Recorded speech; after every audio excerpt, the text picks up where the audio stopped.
day mga Katito Bar. Nandito po tayo ngayon sa Infanta, Quezon. At ito ang kagandahan ng Infanta. Pwedeng maligo, ang linaw ng tubig oh.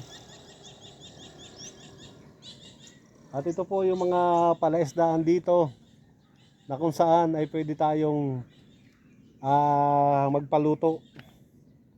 Lalo na dito sa mangrove. Ito. Oh. Ayan. Tara. Ano muna tayo? Stroll. Alright. Dito na po ako sa Barangay Pulo. Ito. Dati nung nakaraang siguro after 3 months, ano pa to? Rough road. At ito po papakita ko sa inyo. Ayan.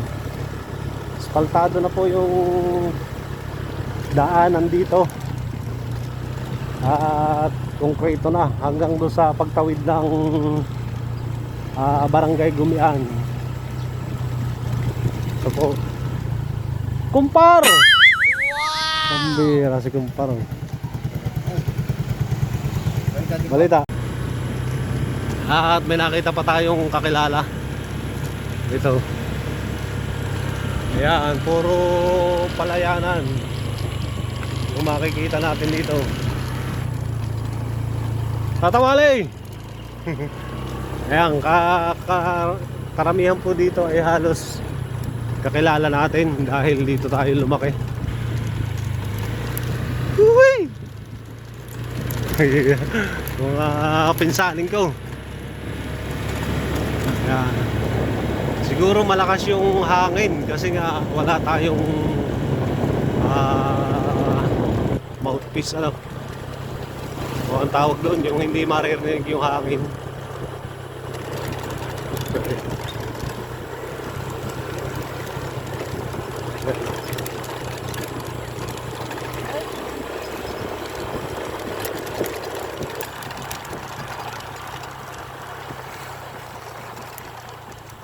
Mahirap mag-drive ng isang kamay.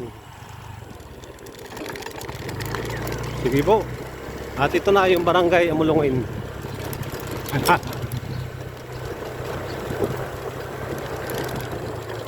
Dito yung Tata Uldo eh. Hindi yan ako nabinyagan. Hindi yan ako nagpabinyag. At halos mga konkreto ng mga bahay dito sa mga taga-Amulungin. Nandun yung Kanarlin oh. Malaki na yung kanilang bahay doon oh.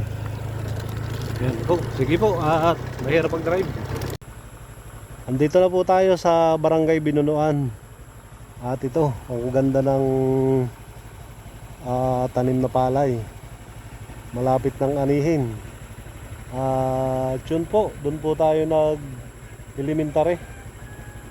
So may kinuha lang ako sa bahay kasi may nalimutan. Tapos paluwas na din po kami ng Manila.